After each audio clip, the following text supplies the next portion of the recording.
Israel पर Iran के नए हमले, कई गाड़ियां तबाह हो गईं, मुतादिद मकामात पर आग भड़क उठी। इसराइली मीडिया ने गाड़ियों में लगी आग की तस्वीर जारी कर दी। तेल अवीव में अमरीकी काउंसिल जनरल की रिहाइशगाह के निशाना बनने की तस्दीक कर दी। घर के अंदरूनी हिस्से की तस्वीर जारी कर दी। पासदारान इनकलाब का कहना है कि फैसलाकुन हमलों में पूरे खित्ते में दुश्मन के अहदाफ को निशाना बनाया है। हमलों में नए जदीद तरीन मिसाइलों को इस्तेमाल किया गया। इसराइली मीडिया ने एतराफ़ किया है कि नए ईरानी मिसाइल बैक वक्त कई अहदाफ को निशाना बनाने की सलाहियत रखते हैं।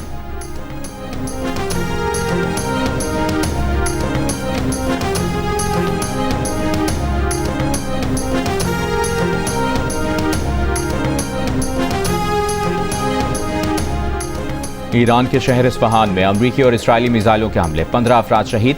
शिराज में भी रिहायशी इलाके को निशाना बनाया गया। हमलों से ईरान के खलाई रिसर्च मरकज़ को भी नुकसान पहुंचने की इतलात।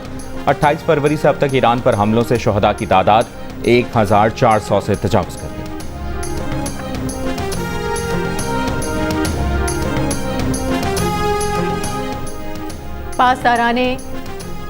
ईरान का पासदारान इनकलाब का 10 मिसाइल और ड्रोन से इमारात में अमरीकी फ़ज़ाई अड्डे और सऊदी अरब में अलखर्ज में अमरीकी फोर्सेस पर मिसाइल हमले का दावा। सऊदी वज़ारत दिफा का कहना है कि अलखर्ज की जानिब आने वाले 6 बैलिस्टिक मिसाइलों को रोक लिया गया था।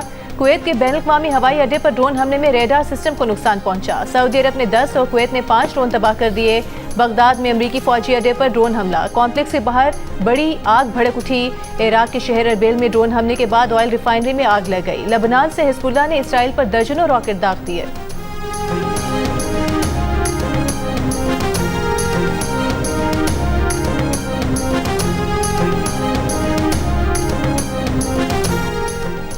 ईरान के मिसाइल और ड्रोन हमलों के बाद इसराइल के दिफाई मिसाइलों की तादाद तेज़ी से कम होने लगी। अमरीकी न्यूज़ वेबसाइट के मुताबिक इसराइल ने अमरीका को बताया कि उसके पास बैलिस्टिक मिसाइल इंटरसेप्टर्स बहुत कम रह गए हैं। अमरीका इसराइल की कम इंटरसेप्टर सलाहियत से महीनों से आगाह है। इसराइल ने मिसाइल इंटरसेप्टर्स की कमी पर अमरीका से मदद मांगने की तरदीद की है। अमरीका ने जुमे को ईरान पर हमले रासल खैमा और दुबई के करीब से किए। ईरानी वज़ीर ख़ारिजा अब्बास अराग़ची का इल्ज़ाम, कहा ईरान पर तेज़ रफ्तार मिसाइल सिस्टम से हमले किए गए। ईरान इन हमलों का जवाब देगा, लेकिन इस बात का ख्याल रखेगा कि शहरी आबादी को नुकसान न पहुंचे।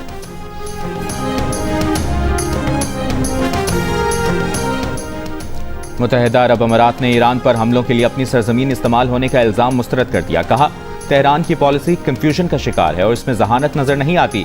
अमाराती सदर के सिफारती मुशीर ने कहा कि अमारात को दिफा का हक हासिल है, मगर दलील और मंतक को तरजीह बनाया हुआ है। अमरीकी मीडिया का दावा है कि खारिज जजीरे पर खाम तेल के 55 स्टोरेज टैंक्स मुकम्मल महफूज हैं।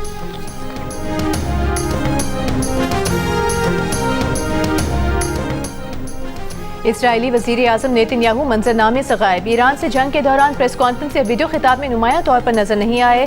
बंकर में मुंतकिल होने या हलाकत तक की गैर मुसद्दका खबरें गर्दिश करने लगीं। सोशल मीडिया पर कयास आराइयों का बाजार गर्म हो गया। इसराइली वज़ीर आज़म के दफ्तर ने ईरानी हमलों में नेतन्याहू की हलाकत की तरदीद कर दी। ईरानी पासदारान इनकलाब ने इसराइली वज़ीर आज़म को ढूंढ कर कत्ल करने की धमकी दे दी।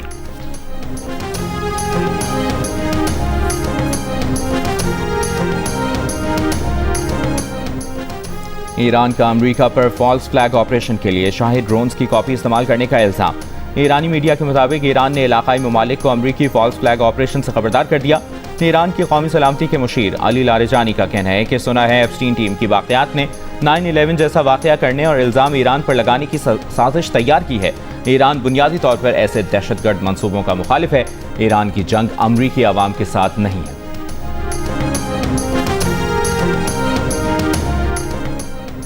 पाकिस्तान और सऊदी अरब इलाकाई कशीदगी के हल और इसे मुस्लिम ममालिक के दरमियान तसादुम में तब्दील होने से रोकने के लिए कोशिशें कर रहे हैं। Editor investigation the news Ansar Abbasi की रिपोर्ट के मुताबिक जद्दा में वज़ीर आज़म शहबाज शरीफ और सऊदी वली अहद मोहम्मद बिन सलमान की मुलाकात में इत्तेफाक किया गया कि खित्ते की मौजूदा सूरत हाल फौरी सिफारती कोशिशों की मतकाजी है, ताकि कशीदगी में इजाफा रोका जा सके और तनाज़ात को महाज आराई की बजाय मुज़ाकरात के जरिए हल किया जाए।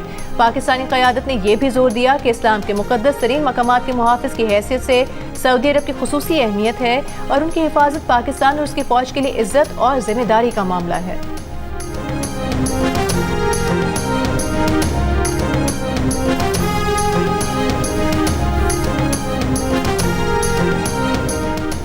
वज़ीर आज़म शहबाज शरीफ ने कहा है कि आलमी सप्लाई चेन्स मुतासर होने से खित्ते में पाकिस्तानी मसनूआत की बरामद की इस्तेदाद बढ़ी है। खलीजी ममालिक को दरकार अशाया ख़ुरनोश की फराहमी और उनके ग़िज़ाई तहफ़्फ़ुज़ का ख्याल रखा जाए और वहाँ बरामदात के लिए जामे लाहेमल तश्कील दिया जाए। इजलास में बताया गया कि मुल्क में अशाया ख़ुरनोश का वाफर ज़ख़ीरा मौजूद है।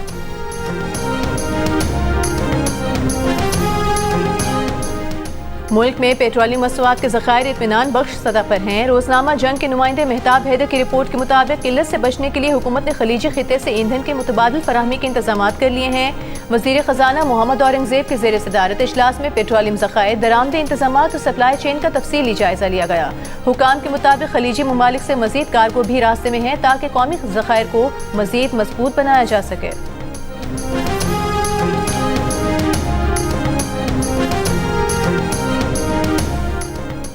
सदर आसिफ अली जरदारी से वज़ीर दाखिला मोहसिन नकवी और चेयरमैन MQM खालिद मकबूल सिद्दीकी की मुलाकात। मुल्क की दाखिली सलामती की सूरत हाल और अमन अमान से मुतल्लिक़ उमूर पर तबादला ख्याल किया गया। ऐवान सदर से जारी एलामिया के मुताबिक मुलाकात में सदर ने दाखिली सलामती को मजबूत बनाने और आवाम के तहफ़्फ़ुज़ को यकीनी बनाने की अहमियत पर जोर दिया।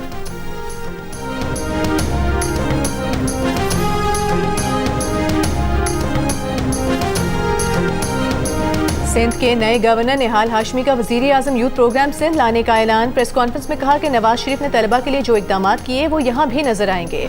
हम अगर कहें कि 6 माह का कोर्स है तो 6 माह में डिग्री मिलेगी, प्रोपेगेंडा नहीं करेंगे। हमें ये गवर्नर हाउस किस हाल में मिला है आप सब ने देख लिया।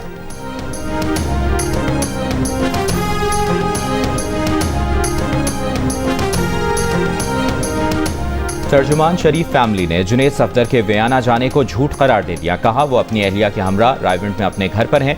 जुनेद सफदर फेक न्यूज़ फैलाने वालों के खिलाफ कानूनी कार्रवाई का हक रखते हैं।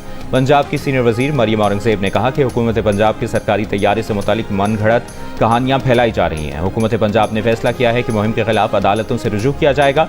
मुहिम में शामिल हर फर्द और प्लेटफॉर्म के खिलाफ हत्या इज़्ज़त कानून 2024 के तहत कार्रवाई होगी। पंजाब की वज़ीर इत्तलाआत अज़मा बुखारी ने कहा कि पहले मरियम नवाज की बैरून मुल्क रवानगी से मुतालिक झूठ फैलाया गया, अब उनकी फैमिली से मुतालिक मन घड़त खबरें बनाई जा रही हैं।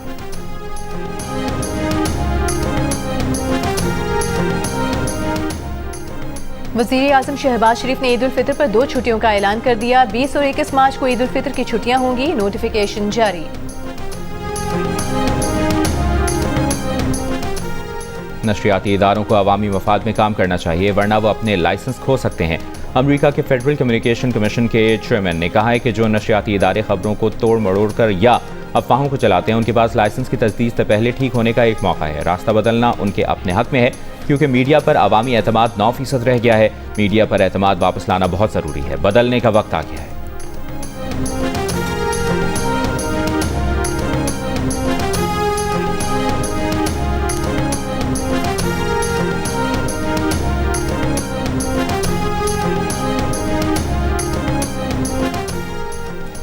चैंपियंस ट्रॉफी के फातेह पाकिस्तान के साबिक कप्तान सरफराज अहमद ने इंटरनेशनल क्रिकेट को खैरबाद कह दिया। विकेट कीपर बैटर ने 54 टेस्ट, 117 वनडे और 61 T20 में पाकिस्तान की नुमाइंदगी की।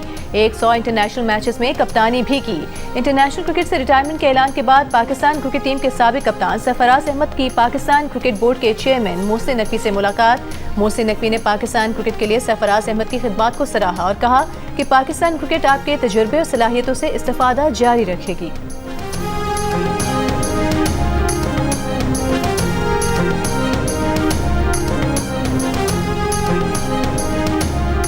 कराची में 2 रोज़ा राका वॉलीबॉल टूर्नामेंट। राका वॉलीबॉल टूर्नामेंट में 40 से ज़ायद टीमों ने शिरकत की जिसमें हर उम्र के मर्द और ख़वातीन खिलाड़ी शामिल थे।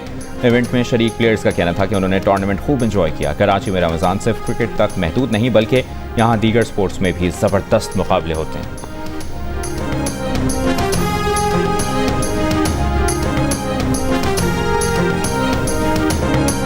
और तीसरे एक रोजा मैच में बांग्लादेश का पाकिस्तान को जीत के लिए 291 रन का हदफ। ओपनर तंजीद हसन ने 107 रन की इनिंग्स खेली, 6 चौके 7 छक्के लगाए। तौहीद ने 48 रन पर नाकाबिले शिकस्त रहे वो। लितिन दास ने 41, सैफ हसन ने 36 रन बनाए। हारिस रऊफ ने 3, अबरार अहमद और